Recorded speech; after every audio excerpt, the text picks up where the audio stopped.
Myford Road and Walnut Avenue, Santa Ana, California, near a railroad crossing sign, is the claim to the location and our coordinates we're going to be working with and attempting to confirm. Because this is 1965, I will be using maps from 1965, and I will not be using Google Street View. The person claimed they were facing north-ish on the Orange County boundary at the time, near Santa Ana, half a mile away from the perimeter of a marine base called El Toro. Now, there are several places that are referred to as El Toro, including a single dot on a map, but at the time there was one west of the location we're going to talk about and one east and mostly southeast. 38-year-old Rex E Heflin was in a Orange County Highway traffic inspector van truck work vehicle without a watch, and he was inspecting highway areas. He's a traffic inspector. He saw tree branches obscuring a railroad sign, or a sign warning of a railroad crossing up ahead, or you're in a railroad zone. Now, I don't know if you know this, you can have a road that's going parallel to railroads and have lots of signs but not notice that there's a railroad anywhere, but you get warned that you're in an area where there's railroad signs. Be on the lookout. You might have to come to a stop. Obviously you should. He tried to radio report about this set of branches being in front of a railroad sign, but he wasn't able to communicate because the railroad failed. I mean, not the railroad, excuse me, the radio failed. He tried to radio report to his supervisor. So instead of that, he did it old school. He was going to take a piece of paper and write down what's happening, approximate description of the problem, and he was going to use a camera to take photos. He saw, however, when he was about to take the photo of something where he was sitting in the vehicle. He was about to get out and take a photo, or he was going to do it from inside the vehicle.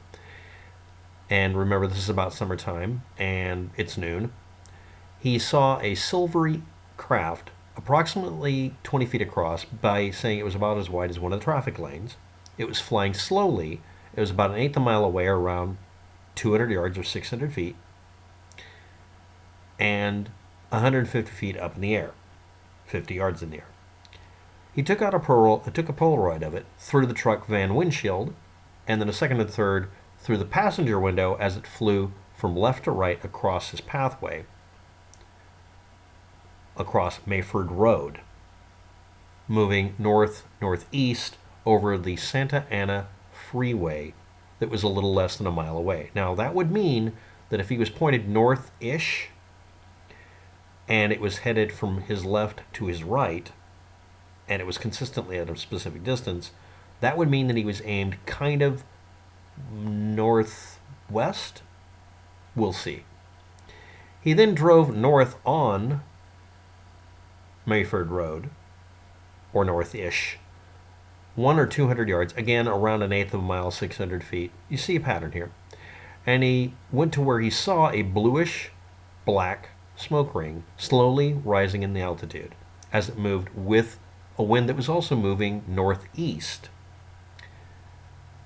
And he saw it up at an angle, angularly, at 50 degrees, which is referred to as an elevation, which is accurate, but that has nothing to do with altitude. That was the angle from his perspective.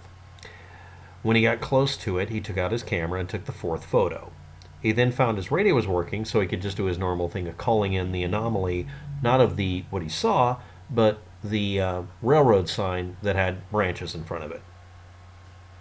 Now, there's a whole bunch of other stuff here, but basically it talks about the camera and whether or not it can be fixed focused or whatever, and whether or not he used black and white film. And all of this information seems very consistent, so we're going to move on. But it should be pointed out, when you look up El Toro Marine Base or anything like it in the area, you're going to get confusing information because there were residential developments made in areas in the 80s and 90s. The location may have moved slightly, or they may have declared something else that was a part of it to be the main base and vice versa. Let's continue. So here's the image. I've zoomed in a bit for some detail. I'll obviously zoom out in a minute. The focusing of it is supposed to be on the camera at around 3 feet focal length. Everything from 3 feet further out should be in focus.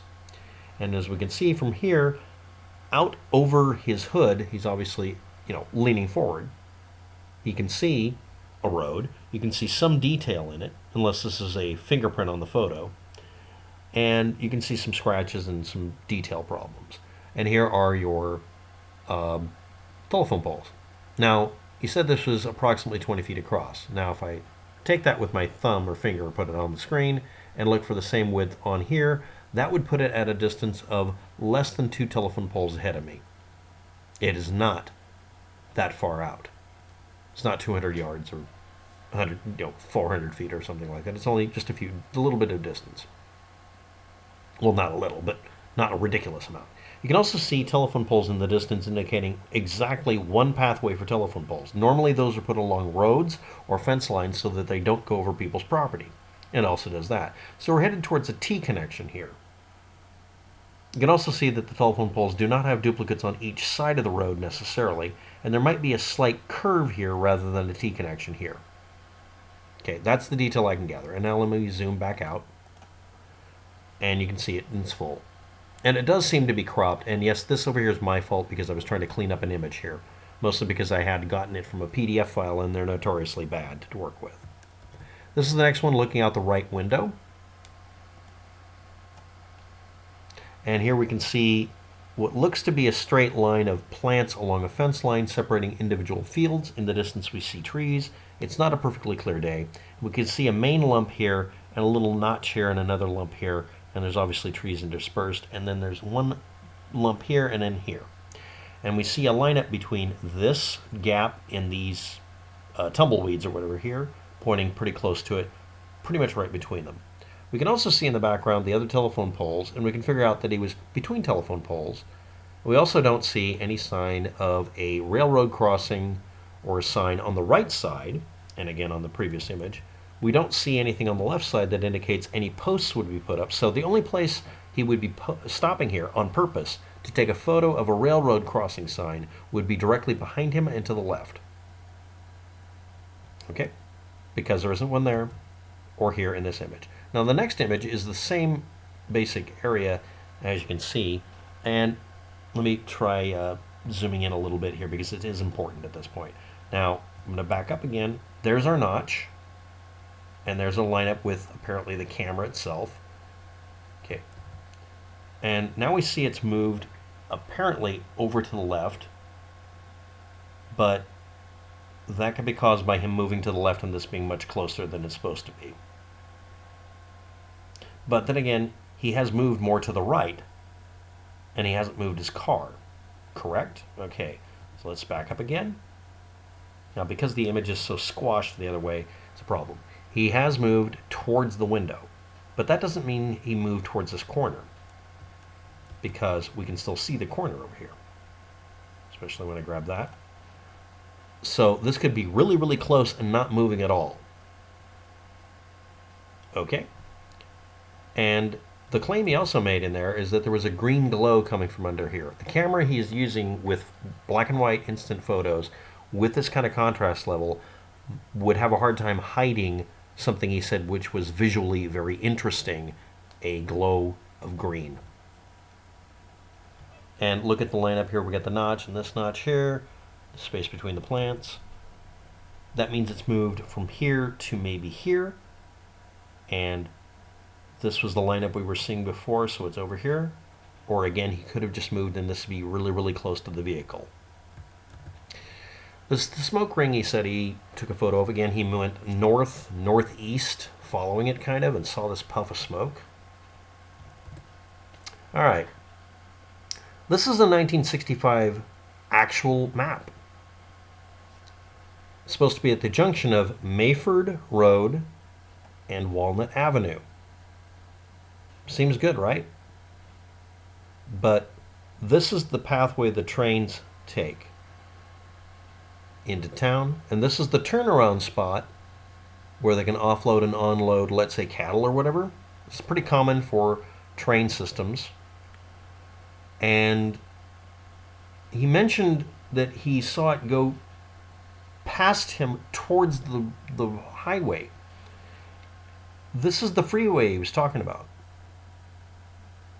So Was he staring at the highway? Because Myford Road doesn't continue on this map at all unless it turns this corner here, comes down here, and but if it does that, if you can't tell right there, it never junctions with Walnut. Maybe this was an error on its part. Okay, well, the train tracks are too far away for anybody to have a sign there.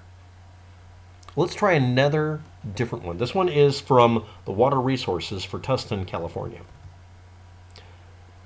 Okay, this one says photo revised 1981, includes newer information, but it was supposed to be accurate as far as roads that year. And this shows that Myford and Walnut do not ever connect to each other. Or if they did, they would have gone through here. No, they don't connect. And by the way, that line there is just the county border or city borders. It's got nothing to do with the lines. But here, here, and here are the only junctions that are associated with either one or the other, but not both. And if we hypotheticized some sort of connection, I guess it could be over here. But why would he be taking a picture of a sign that's covered by tree limbs like that? Okay, and again, he said he went north and then went down on towards the freeway, but that would mean he stopped here to see it and turned around a bit.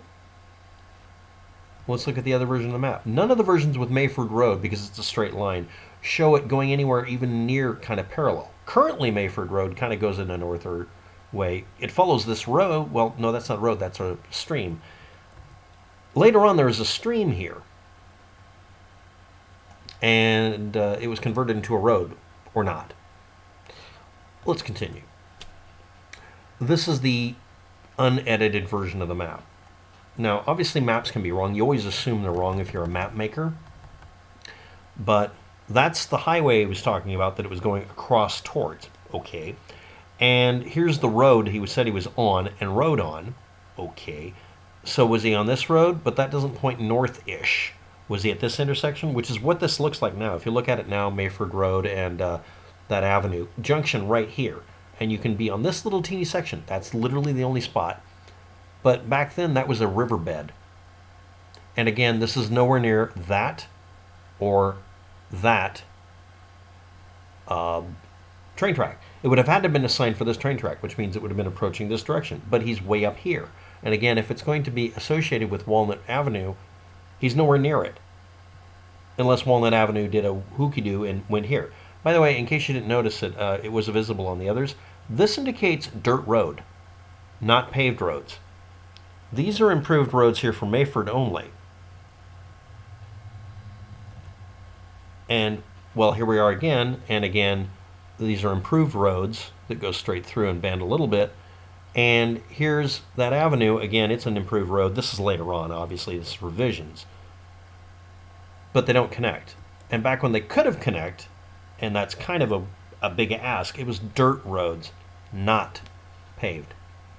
So he would have had to been, if the story's correct, on this hunk of road here, which actually is called Robert Avenue at the time, because it was a straight through. This says cluck cluck, there wasn't one. So what was this?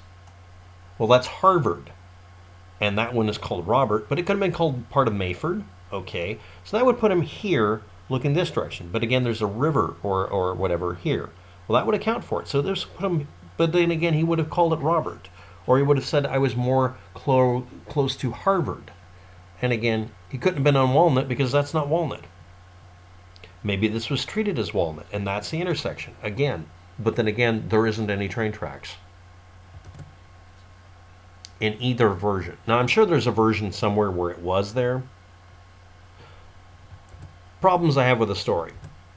No one went out and double-checked this, took a photo of the crossbuck. No one bothered checking the records to see if an alert was given in by radio. No one checked on any of it that I can find. UFO researchers sometimes don't look up these ancillary details, number one.